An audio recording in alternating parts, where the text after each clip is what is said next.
Where's the trigger? Where's the trigger? Really? Really? Really, Gotham? Really? Just gonna kill off one of the most interesting villains you've had in a while in the third episode of your brand new season. What's up, Gothamites? Welcome back again. Fat Samurai Guy here. As you can tell, yes, I'm not happy. I'm not pleased, Gotham. I'm not pleased. The episode starts with Bullock and Jim Gordon basically going around roughing up other criminals or would-be criminals, kind of beating them up a little bit and throwing them out of windows. I like the shot where it's all this badass criminal just smashing through the glass and falling all the way down onto some trash bags. And I was kind of like, well, that kind of takes away the badassness of Jim Gordon standing there like, it's like, well, they just kind of landed like 5 feet on some trash bags, whatever. Basically letting them know that you guys need to spread the word, all right? Put the word on the streets, okay, that we coming for Jerome. We coming, Jerome. Mama said knock you out. Next, we visit the humble abode of the new commissioner, Theodore Gallivan. And you see his sister Tabitha and Barbara getting a little cozy. I mean, from the first season, we all knew that Barbara swung both ways. So I'm not surprised this didn't take too long for her to get cozy with another female. So they start making out a little bit and, you know, getting all touchy-feely. And Theo walks in and he's kind of watching both of them. He's all like, wow, you guys are getting a little close there, aren't you? You know, he's kind of watching, and then Tabitha kind of shakes her head, and she's kind of like, so, you know, and then she gets up and walks out. And then Barbara kind of hangs back, and her and Theo have breakfast. And as they're having breakfast, Theo starts to reveal a little bit of his plan. So Theo kind of mentioned that his family actually built Gotham. They actually created Gotham from the ground up many years ago. And that his forefathers were betrayed, and that their legacy was erased, and he's here to take Gotham back and set things right. Back at Gotham PD, in the precinct, everyone's busy trying to locate Jerome's whereabouts, where the other inmates, the maniacs, are. And Jim kind of comes out there because he can see everyone's still kind of nervous of what happened from the previous episode. So he gives this speech and he tells everyone, he's like, hey, everybody get your heads on straight. Because remember, this guy killed our officers, killed our boss Essen, and stood right there and laughed at us. You all remember that while you search for this guy. Never forget that. Next up, Jerome and Tabitha visit Jerome's dad. Basically, they want to use him as a scapegoat so that the commissioner won't be, you know, the one looked at. All the plans of Arkham Asylum, all the letters between, you know, fake letters between father and son with Braille. They planted in the apartment, so when the police show up, oh, it was the dad's idea because he loves his son so much to help break him and the other inmates out of Arkham. So during all of this, Jerome starts to torture his father verbally, which was very entertaining, I might add. And he kind of tells his dad, you were never there for me, you never believed in me, you said I would never amount to anything, but the guy I'm with right now, you know, he's talking about Theo, the commissioner, the guy I'm with right now believes that I'm someone special and that I could be a star. And then he leans forward on his dad and he says, what do you see in my future, father? Tell me. And then his dad goes, you will be the bringer of chaos. Children everywhere will not be able to sleep at night or wake up because of your face. You will bring madness onto the town of Gotham. And Jerome's reaction was brilliant. The smile got bigger. He's like, yeah, it's awesome. And then he leans forward and he goes, ha, ha, ha. So there we go. Another Joker-ism confirming that he's the Joker. You still with me? Then after that, he ends up stabbing his dad in the eye, killing him. They make their escape, and then Jim and Bullock show up, but it's too late. Bullock later meets up with Jim and says, you know, there's got to be some word on the street about this Jerome character. You know, maybe we should go see the Penguin. And immediately, quickly, like out of nowhere, like, you know, awkwardly, Jim's like, no, I don't want to see the Penguin, shut up, and he just walks off. And Bullock's like, that was odd. Next up, Jim Gordon's girlfriend, Dr. Lee Tompkins, ends up hosting this charity ball for the Children's Hospital. A lot of rich people are there, a lot of bigwigs, and of course, Bruce has to attend. Little Bruce and Alfred attend the ball. You can tell Bruce is a little annoyed and he doesn't really want to be at a charity ball. Alfred's like, hey, you know, you're a big name, you're a big wig, you got to attend these type of things. You got to be normal. And then Alfred kind of throws in, hey, come on, they got a magician. Come on, man, it's awesome. Come on. Also attending is Tabitha and Theodore. And way in the background throughout the ball, you finally see Selina Kyle do something in the show so far. But in this one, she's, you know, back to doing what she's doing, stealing and robbing the rich. Bruce meets up with her. They have a little back and forth conversation, whatever. And then she kind of blows him off like she's been doing this whole show. And Bruce is just standing there. Meh. And then Bruce goes back to Alfred. Next up, the entertainment of the piece is the great Rodolfo magician, played by Jerome, because they got rid of the real Rodolfo. And he's out there acting like Rodolfo, and his lovely assistant is Barbara, and she's in disguise. She's got a mask on, and Jerome's got a fake beard on. So they go out there and start the show, and the great Rodolfo calls for a volunteer. So he calls out, and he goes, duck, duck, duck, duck, goose, and he calls out little mini Bruce. Bruce Wayne comes up there, and he doesn't really want to be there, but, you know, Alfred's like, oh, come on, be a sport. And then Bruce goes up there and gets inside the little cutting thing, and Alfred's actually getting a little nervous now. He's like, wait a minute. But it's fine. It's a quick cutting gag, and then Bruce comes back down, and it looks like Bruce is actually having a little bit of fun now. Oh, before I get to the meat, I forgot to mention that when they got there to the ball, Alfred was hitting on Lee. That was a little awkward. I don't know about that. I mean, don't get me wrong. Alfred was kind of like pimp status by the end of that conversation. It looked like he almost had her there when he's like, "Hey, you know, I know the head chef at the most expensive restaurant in town," and she was actually thinking about it. She was like, "Hey, I always wanted to go." Alfred, the badass pimp. But it was still weird. It's kind of out of nowhere. It would have been kind of nice if they threw in something like, she used to look like someone that he knew many years ago and was in love with, or something, maybe. But it was just, no, he was a horny old man, and he was wanting some Lee there. Anyway, next up, Jerome invites another volunteer, another bigwig, to come up on stage for the next trick. And right at the same time, Barbara removes her mask, winks at Lee. Lee freaks out. She's like, oh shit. So she starts calling Jim right away. Jerome throws a knife, bah, and kills his volunteer. Guys with guns come out. Chaos ensues. Jerome's having a great time, as am I. Jim gets the call. He's off. He's on his way. During the carnage, Alfred beats up some of the thugs, and Bruce kind of runs away after Selina and kind of tries to escape out the back. But then he stops, and Selina's like, well, let's go. We need to go. And he's like, I can't leave Alfred. And I'm thinking, well, why the hell did you run after her? Well, if you're going to end up going back, what was the point? And he goes, I just wanted to tell you I miss you. Wah. And I'm like, oh, God. Really?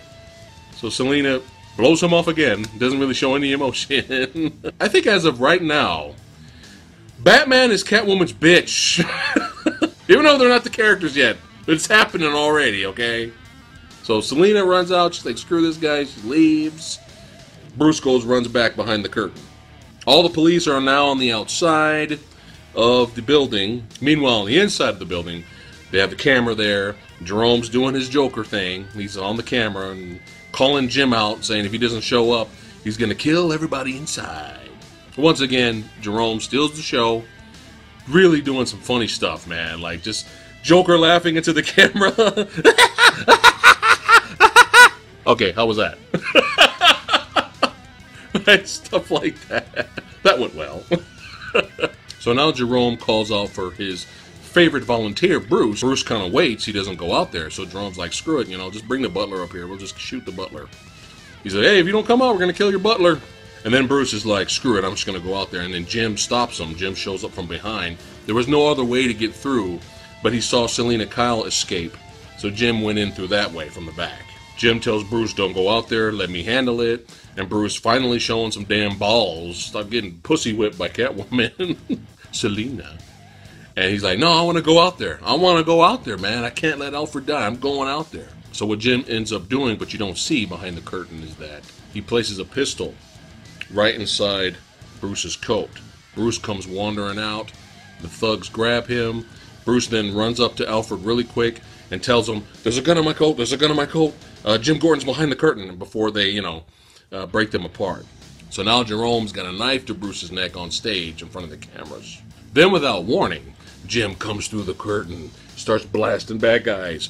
Alfred, bah, hits the guy behind him. He starts blasting bad guys. And then they both got guns drawn on Jerome. They're at a standstill. What's going to happen? He's got Bruce by the throat. And then all of a sudden, from the side, a heroic figure emerges. And it's, just Theo Gallivant. Okay. And of course, this is all part of his plan to make him look like the good guy, the savior of Gotham. But I don't know about this guy's acting. I don't know. I hope the way he acted in this episode was how he was supposed to act. Because it was so fake. I mean, even if we were watching it at home, like we're watching this televised, and he comes out and he goes, hey, you bad guy, I am Theo Gallivant, and you unhand that young man, and right now, or I will stop you. And I was kind of like, oh man, this guy's acting, what the hell? That was horrible. Anyway, he has like this hook knife, and he ends up shanking Jerome right in the neck. And you can see Jerome's face, he's like, what the hell?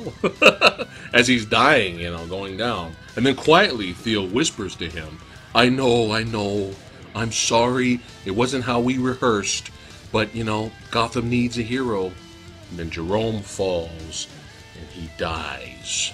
And he dies with this big, huge Joker smile, and some of the blood got across his lips, so it looks like his lips are red, but he's just like 100% Joker now.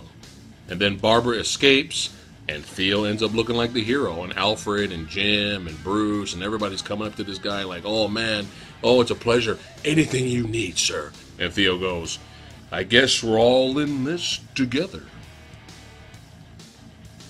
And also during the end half of this carnage, Bullock actually ends up going to visit Penguin. And the guy who plays Bullock, man, the guy's great.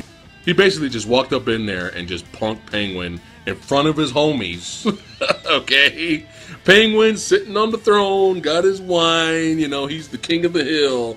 And Bullock just came in here, grabbed his wine and drunk it. And was just basically just punking him. He's like, you know what I see when I look at you? I still see that little punk ass bitch holding an umbrella for Miss Fish Mooney. Yes, Miss Mooney. Your hair looks great, Miss Mooney. Whatever you need, Miss Mooney. And he basically asked Penguin, he's like, hey, you know what? I'm hearing a rumor around here, okay, that Jim Gordon did a favor for you. Collected a debt, the guy ended up dead, and you repaid him. And I asked Jim that we should come see you, but he was very reluctant to do so. I think he's a little nervous. I think he's nervous that you're going to do something. And if you're going to do something to him, you're going to have to go through me, buddy. And of course, Penguin's like, well, I don't know what you're talking about. But as soon as Bullock starts to punk him, Penguin's homies, his cronies, they pull the guns out on him, and Bullock's like, you know what, maybe another time. Penguin's like, yeah, maybe another time. And then Bullock walks out. Next, we go back to Theo's mansion, and, they're all happy and everything, and him and Barbara are talking, and he's like, oh, too bad about Jerome, and he had talent, but he was just too crazy. He wasn't going to last long. And then Barbara goes, I don't know. And then she turns around, and she's all seductive to him and whatever, and who knows what she whispered in his ear, who cares? And then way in the back, you see Tabitha look around, and she's all jealous. And see, do you see why I hate the Barbara character? Do you see? This is so stupid. Why? If she wants to be a criminal, if she wants to be a hoodie, okay, and help run shit in Gotham, all right, help run the criminal underworld and be part of it, fine. But now we have this stupid, you kill off Jerome, and now you have this stupid love triangle now. This is why I hate the Barbara character. This is why. If she is going to eventually turn into Harley Quinn, they need to hurry that shit up. They need to hurry that shit up now. So stupid. So now it pans to a guy sitting in the bar, and he was watching the news footage of Jerome doing his thing on TV and talking to the camera and all that, and with his hostage. And then Jerome starts laughing, and then the guy watching starts laughing. And then it pans to a kid at home who was watching Jerome on TV, and then he starts laughing hysterically. And then it goes to two thugs out in the street watching the television inside the store, and they're starting to laugh, and they end up randomly killing this homeless guy and while laughing, and then they end up killing each other, or one of them kills the other one while laughing. And during all of this, they end up replaying what Jerome's father said earlier. You will spread like a disease across Gotham, and madness will run the land. And then the episode ends. Despite some great moments in this episode, courtesy of Jerome, man, I just,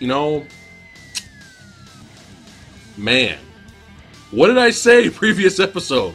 What did I say? I said that I was just gonna be like, man, fuck this show, man, that this guy does not end up being the Joker. They set it up. They set it all up. There were so many Joker-isms and so many hints of him going, ha, ha, ha. He pulls out a water pistol. He ends up shooting a guy to fuck with him. Penguin watches him on TV, and he's like, oh, man, maybe I need to get a laugh.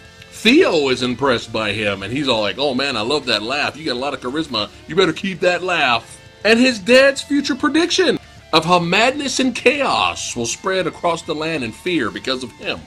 How many more clues do you need? Even when he died, he looked like the Joker. Like pitch perfect image of the Joker. When they wheeled his body out on the stretcher, it was like, hee. And then the camera zooms in on the very last shot of him, just pitch perfect Joker face, dead in the morgue. So now his madness is spreading, obviously, and I guess the real Joker will be inspired and come alive. Didn't I say that shit? I said that shit in the last episode. I'm pissed right now. Okay, I'm mad. Okay, this was like the biggest waste of time. And the only reason I'm not more angry and not boycotting the show is because I have the small sliver of hope that maybe they'll bring Jerome back towards the end of the season. He's back for revenge. He's not fully dead. He comes back alive. Something. I'm doing this, okay, because this is so stupid. Like, this was the biggest, longest, drawn-out waste of time with a character ever. And now who do we have left? Who do we have left besides Penguin? The Riddler, they're not really doing anything. And we just have Penguin. And I'm sorry, but this Theo guy, man, I don't know about him being the main villain throughout the entire season of this show. I don't know if he's going to be that entertaining to watch and keep us coming back for more. I just don't know, especially with that acting. So there you go, guys. It is what it is. I talked a little bit too damn much, but yeah, I should be more angry. But I'm still pissed. I'm still fucking pissed, man, but it is what it is. Who knows? Maybe, I'll be pleasantly surprised, okay? If I can watch that bullshit TV show The Following till the end, I can keep watching Gotham till the end. So hopefully things start picking up, man, because, man, you kill the most interesting villain in the 3rd episode of your brand new season. I don't know. Ugh, I think that was a horribly bad idea. If anything, this shit should have happened like towards the end of the season. And that zoom over him should have been the end of the show. But we'll see. So I give this episode a 3.5 out of 5. Let me know how you guys really thought about this episode. Do you think this was a really good idea of killing him off because you thought he was garbage? Or, this was the worst idea this show has ever done? Let me know in the comments below. And if you enjoyed this video, hit that like, share, and subscribe button. And I'll see you guys next episode.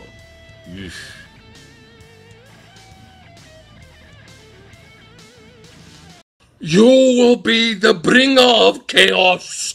Children everywhere will...